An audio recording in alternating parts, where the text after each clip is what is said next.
If they send you to the company doctor and they have you fill out like a past medical history questionnaire, always be honest. You do have to be honest. The thing is, if you have an aggravation of your prior condition from the work accident, that's compensable.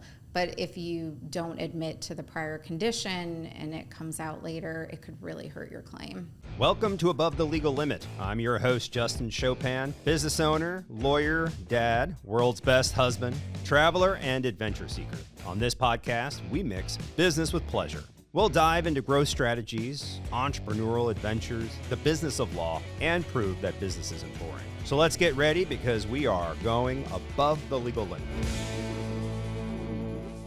Welcome to another episode of Above the Legal Limit. Super excited today because I get to introduce the newest attorney to the law firm, Lindsay Louapre.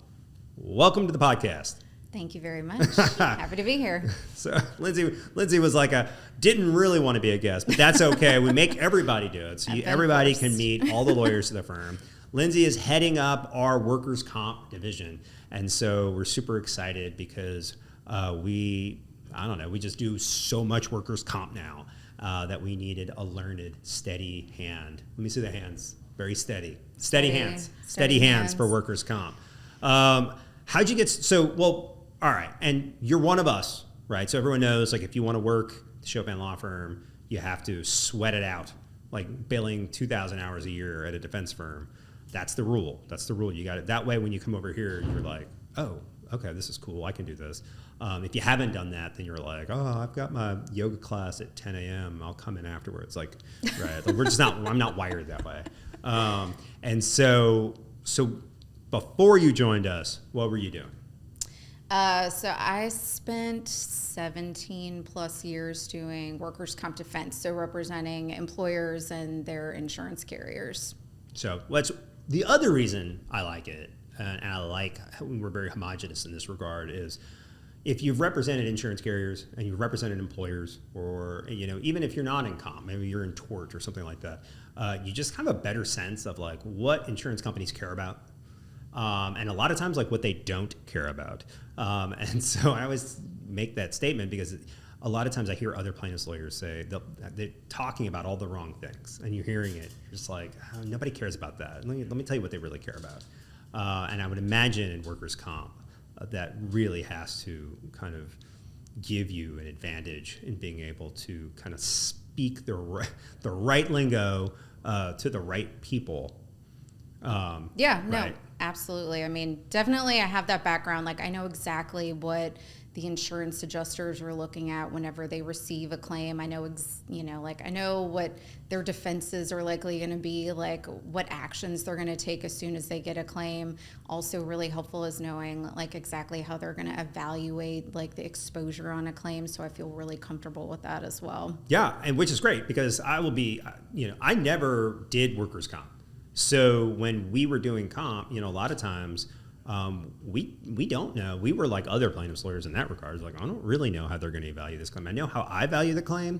I don't know how they value the claim. So I definitely, and that was something one of my other law partners and I we would talk about a lot is, what do you think? Like, what do you think they think about this, right? Like, what do you think they think? So we're super jazzed to have you because now we're just like, Lindsay, what do they think about this? We don't have to guess anymore. Now we know. We've got them. We've got the inside. So now you're mostly fully indoctrinated as a plaintiff's lawyer. Kind of. You're not there yet. You're almost. Not there yet. You're not there yet. Not even 2 months in. It doesn't matter. It only takes 6 days. 6 days. No, I'm kidding. So now you're seeing the other side of it. So I'm gonna just ask, like, all right, what was the most surprising thing that you noticed about being a plaintiff's lawyer in the same industry that you've been in for almost 20 years? Oh my gosh. Yeah, on the spot. It's okay. If you take a really long time, we'll just edit it. We'll just edit out the dead air. Most surprising thing. I don't even know if this is the right thing to say, but I guess just the amount of like what it takes to actually like get the claim to the point where you're even like talking to an adjuster or talking to an employer, like all of the investigation that has to be done, like all of the discussions you need to have with your client, all of the materials that you need to get, like everything that you need from that person, because you're really at a disadvantage as far as like what knowledge you have. Right. And that actually, this is one of my beefs with workers' comp is like, I always tell my clients, like, look, you're going to know things before I know it, which is very uncommon as a plaintiff's lawyer. I'm always the last to know. And the clients will be like, well, the doctor recommended surgery. They didn't tell you that? I'm like, no, they didn't tell me that. Yeah, Nobody told me anything. They don't send us any records. They won't send me any records. And there's never an adjuster to talk to. Yeah. And the adjuster doesn't always send us the records. And even though these are doctors that we work with all the time, they can't wrap their heads around the fact that I might want to know that you need to have surgery. Yeah. And how hard it is to get the adjusters to even respond to you. Because, I mean, I get it. They have, like, probably over 100 cases, and so they're just, like, fighting fires anyway. But true. But, you know, I think the most challenging part of workers' comp is the first 45 days. Once you're out of that and you have the claim set up, you can deal with little things as they come. That first month, and I always counsel new clients on this. I say, listen, you're going to hate this. It's not fun to be on workers' comp, right? You're not able to work. Right. You're not making what you were making before, and you're also hurt, of course. But I mean, this is not fun. I was like, you're going to be frustrated with me in this first month to 2 months. I'm just let's get it all out in the open. You haven't even signed on the dotted line yet, so let's just talk about it. You're going to be frustrated with me, and you're going to call and ask me for an update. And my update is going to be, I simply cannot get the adjuster on the phone. And if I can't talk to the adjuster, it's like the case just sits there. And it's miserable. And it will pull whatever hair you have left out of your head, just trying to get them on the phone. Or as I sometimes will say, you know, I can do a lot. Like we can get you in the best doctors. We can, you know, present the facts in the best way. You know, we can create this, we can build this case for you in the best light. What I can't do is make someone else do their work. Right? Like I can't go down there to like XYZ insurance company and be like, hey, where's Beth? Beth, come here, sit down. Answer my email. You know, it's the one thing I can't do. If I could, all my cases would be running smoothly. Yeah. You never know what is going to trigger the adjuster to finally pay attention to the claim and take action. We'll even file 1008s. We'll file little mini lawsuits for the non-comp people. We'll file 1008s, and even then, a lot of times they just sit around forever. Mm-hmm. Even sometimes that really doesn't get anyone's attention. So it can be frustrating. So I agree with you. Like that is sort of probably one of the biggest surprises coming over is seeing a different side of it. You know, you're used to having an adjuster reaching out to you. Yeah, and, you know, on the other side, you have, like, reporting deadlines, and so, like, I'm constantly keeping in touch with people every 30 days, and they expect that, and I expect to hear from them, so it's different. It's definitely trying to pull information out of someone who really doesn't have any major interest in responding to you. No, they don't. Yeah, no, they don't. I'm sure they have their reasons, but that for our purposes, it just really doesn't help. So what do you think is some of the biggest challenges then for someone who's been injured on the job? Like, or I'll say it another way, like what's the first thing they need to do?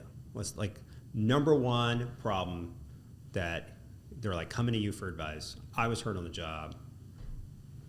You mean after they call us? Yeah. Or no, like you're on the phone with, they're like, I just got hit in the head with a pallet of water, right? Like what do you think is like the first thing they need to do?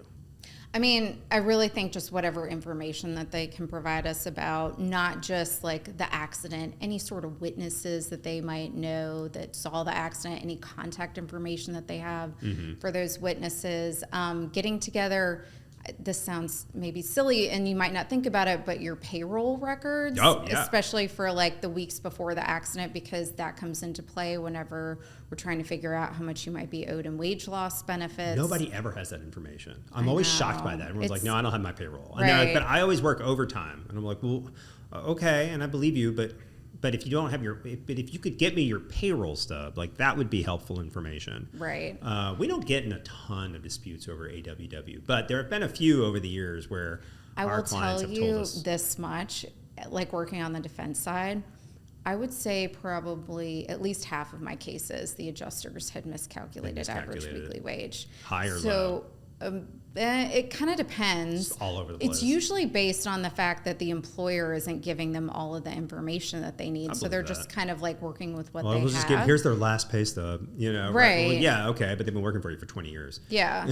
So, I mean, like, I think it's actually, it was surprising to me, like, how many people mess that up. So you never know. There could, you know, be an issue. So that's why you really want those payroll records. Yeah. And then on top of that, you know, like, just probably the most important thing is getting them in to see someone, you know, like a medical provider, and getting an opinion on whether or not they have restrictions from the accident or whether they can't work. Like, that's obviously, you know, really important. One of the first things, I learned about workers' comp, because I learned workers' comp sort of on the go, you know, and it was how specific the client needs to be with the doctors, like especially when you're in the ER, right? So if you haven't called me yet and you're at the doctor, if you say my head hurts and you don't say like and my neck hurts, they're gonna be like, oh, you didn't complain of neck pain.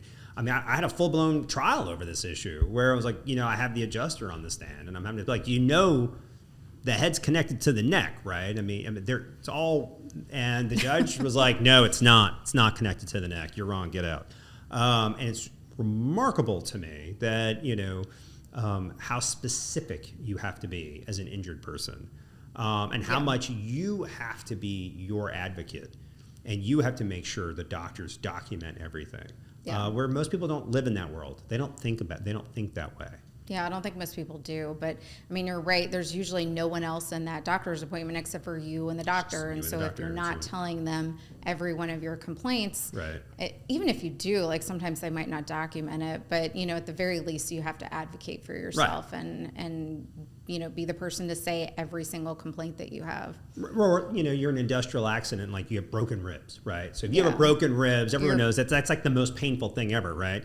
So if a doctor's like, what ails, you're going to be like, oh, my ribs are broken. Focusing on that. And you're not saying like, and my knee kind of hurts a little bit too, right? Because you're so focused on your ribs. And then 2 days later, you're like, oh, and you also tore your ACL. Or, well, maybe that's a bad example, but, you know, or you've also sprained your knee or something, you know, or you have these other injuries. Well, no, right? You're so focused on the big thing. Yeah. And so there's no way to truly give advice to somebody in that scenario, because it's like, okay, well, really stop and think about it and list all your injuries out. Like, that's crazy. Well, also, like, think about it. You get hurt one day. If you go to the emergency department that same day, that doesn't mean that, like, a couple of days later you aren't like, wow, I didn't realize, like, that my neck was killing me also. So you need to go back. Go back and be like, oh, and another thing. And another thing. Just picking up ailments as we go here, which I do think if you're in a major accident is probably pretty common. Yeah. So, all right. Well, so that's her advice is document everything, get your witnesses, you know, keep your pay stubs. Yeah. It's actually the same advice that I would give on the other side too. So, right. I mean, right. I mean, yeah, you know, to the adjusters. Of course, get your witnesses. We would always, yeah, we would do that. Have you interviewed the other people on the job? Right. Where are his pay stubs? And do you have surveillance? Is there video? Yeah. What's the history of this worker? Right. Yeah. I mean, right. Yeah. That's what we used to do when I was doing like maritime work. Mm-hmm. But when I was doing maritime work, it was a lot different because, you know, these guys would call you up and be like, he's faking. And we've been surveilling him for months. So it's like they were hyper aggressive because the money at stake is much different. So they would call me up and be like, "Get this guy, Justin." I'm like, "All right, just cool it. I don't want to get hurt on your rig." But you're right. I mean, that is the same advice. And then my advice is always just you have to be your own advocate in the doctor's office. And if you're not, there's only so much I can do. Like I can't rebuild that. Yeah. And then here's the other thing. You can't sign anything. And so they get you sometimes, not all of them, but they'll send you the company doc. And I've seen where they were like, okay, you just got to sign this choice of physician form. And now you've chosen your physician with the company doc. And that's a harder one to navigate around. There are ways, but that's hard. And there's not always a lot I can do about that. Yeah. You know. Oh, I have another one. Okay, what about this? So if they send you to the company doctor and they have you fill out like a past medical history questionnaire. Yeah. Always be honest. You do have to be honest. You can, the thing is, if you have an aggravation of your prior condition from the work accident, that's compensable. But if you don't admit to the prior condition and it comes out later, it could really hurt your claim. It's a complete bar for maintenance and cure, right? Yeah. So on the maritime side, if you go to the physical or you don't disclose that you have like a knee injury, it's called McCorpin.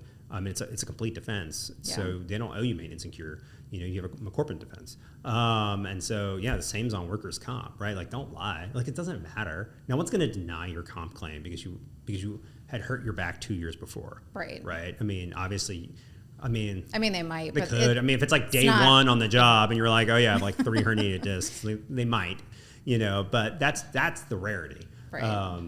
Most of us, all of us, none of us are injury-free for life, right? So it happens. Yeah. Oh, I agree with you. Like, lying is like the worst thing. Or it's not lying, but just not putting it on there it will absolutely tank your case. And then even if it doesn't, it sets the wrong tone with the adjuster, and there's no way that I can ever convince the adjuster that you're not full of it, right? Like, you're just stuck in that stage, which makes the value of your case, diminish, and it just makes everything harder than it needs to be. Yeah. I agree with that. They're looking for any reason that they can to deny your claim or to try and limit their exposure. So, just don't provide them with what they want. Yeah, like the ammunition that they need. So this was something that was very shocking to me. And I'd had several comp cases before this came up, and now it's sort of a regular occurrence, but where they, in exchange for a settlement, they want you to resign from your position.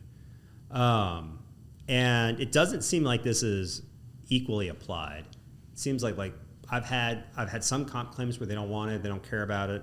I've had some comp claims where they made him resign, and then the employer called him up the next day and asked him to come back to work. So, which makes me wonder who's driving the ship on that. Is it the employer or the insurance company? So in my experience, it was often the employer. And the only time I would say probably 95% of the time, they're going to want you to resign from your job. But there are those rare instances where you have someone who's like a long-term employee who's like really trusted, and the employer likes them, and they don't want them to go. And so they're willing to not, make anyone sign the voluntary resignation. Okay. So it wasn't like my first case. We had been pretty deep into the comp world, and then it just happened. And then after that, it was like every case had happened. I remember the first conversation I had with a lawyer. I was like, wait, what? And he goes, yeah, it's this new thing they're making us do. I was like, that's terrible. He's like, yeah, it's awful. It's awful. Sorry about that. But anyways, I'm going to need that. And I was like, but surprisingly, because I know we talk about this a lot here, and I know, Pat, one of the other comp lawyers, and, he says, he's always cautioning the clients about it. And my position's usually, or my experience has usually been a little different when I call the client. And I explain to the client, they always go, yeah, I don't really want to work there anyways. I hate that place. And so it's not really ever been an issue. I can't think of a single case we've had where the client wasn't fine. Either they were so injured and treated so poorly that they just didn't care. Right. Or it wasn't that great of a job anyways, and they got hurt on the job, and they're like, yeah, I don't want to do this anyways. This place is terrible. Again, I think it's mostly with these employees who have been with their employer for a really long time, and maybe they're, really well compensated, and this is a job that they've had forever, and they have friends there. And so I've actually seen it come up. We had someone call in not that long ago who was, interested in making a claim, and then decided she didn't want to anymore because she liked her job so much, and she knew that there was a possibility that if she went forward with her case that she might eventually have to resign from employment. Or let's be honest. A lot of times we see these cases where they've been fired because they file a workers' comp claim. Yes. In fact, a lot of our workers' comp intake will sometimes start out as a wrongful termination. And so one of the things I'm always talking to intake about is like, hey, don't just ignore something that says wrongful termination. You need to look at it. and talk to them, and a lot of them start out like, I think I was wrongly fired. I'm like, okay, why? And they're like, well, I got injured. And then all of a sudden, you're not talking about wrongful termination at all. You're talking about their workers' comp claim. Or the other scenario is they file a workers' comp claim, and then they're released to go back to work. And now suddenly, all the things you used to do were fine, and now everything you do, you're getting written up for, right? Like, Justin, you're 3 minutes late today. You're like, oh, I was kind of walked in with everybody else. They're like, no, I'm going to have to write you up for this. And you can tell, like, they're just sort of slowly building that case so that they can terminate you and say, well, these are all the reasons we terminated you. You were tardy, and you didn't hang your robe up on the wall the right way, and we gave you an ample opportunity to fix it, and you didn't, right? And so a lot of times when I'm talking to clients too, I'm like, hey, look, you don't have to file the claim, and you don't have to settle your claim, but just always be cautious that you can be a sitting duck at some of these companies when you go back. Yeah. And they don't want an injured person there. And yeah. they don't want someone there who, when they get injured, is going to file a comp claim. Right. Right. Right. That's the real exposure for them, is they just, they don't want that type of person employed there. So if they don't make you quit, I mean, a lot of times we've seen where they'll slowly just kind of fire you. Right. Yeah. Well, I mean, I guess the concern, not that it's warranted, but I'm sure the concern is that they might get injured again. They don't want to open themselves up to exposure. So, employment at will, and we'll just figure out some other way to get rid of But now you. So the employer is not on the hook for the comp benefits, right? I mean, so what's the concern there? Because it's insured, right? So we have comp coverage. We have it now. Yeah. You mean, like, why would the employer why would the employer care if they know that they're covered? I mean, I guess... I don't know. Don't they have to, I'm sure that they were, paying, a premium. I don't know. We've never had a comp claim made, thank God. We didn't have it because we started from scratch, right? And so we didn't have it for, a long time. And then when it was just me and the lawyers, we didn't have it because we're just lawyers. What do we need comp coverage for? And then we were getting something delivered, and one of the paralegals, was a case of documents, and the paralegals is bending over to pick it up, and I see it, I'm like, no! I remember turning to Mike and being like, I think we need to get comp insurance. I think it's time. This was years ago. Now, you're right, we were 25 people, so we absolutely have comp coverage now. Yeah. But it's always funny, when you start a business, you don't always know these things, right? Especially a law firm. A law firm, you don't think about you got to have comp coverage. You think more E&O coverage, right? But you're not thinking how would someone get hurt? We're I don't know, man. One of the biggest comp cases I had, was just a white collar job in sales when she got hit in the head with a broken dolly when they were putting pamphlets on it, right? So it's you don't know, people get hurt, right? And she had a TBI from that. Yeah, just traveling to a hearing or a deposition or getting into a car accident. Probably an easier scenario, right? Yeah, one of our people are going to do something. We just went on site to go get snowballs. We could have gotten T-boned. Thank God you guys don't work for me. I was driving. Shit. Yeah. So, all right. Well, cool. Well, hey, we're excited to have you on board. We went nuts on workers' comp intake, more than we could really comfortably handle. I really think we've built this department out a lot. Now we have 2 lawyers. We have 4 paralegals. 3 paralegals. And so this is coming together smoothly. I'm starting to see we have a better, we have all new document management system, case management, built out for it. So we've really done a lot in workers' comp in the last year. So I'm super excited to see kind of how this is going. All that template, all that's brand new, and we just, I think, finally built that out. I think in January, February was when that kind of got finalized. So all exciting things. So we're excited to have you here. Yeah, we're excited to have your expertise. Yeah. And but otherwise, thanks for coming on the podcast. Thanks for talking. That's it. There's nothing else to talk about. We talk about the workers' comp. That's it. And if you've been injured on the job, call Lindsay Louapre.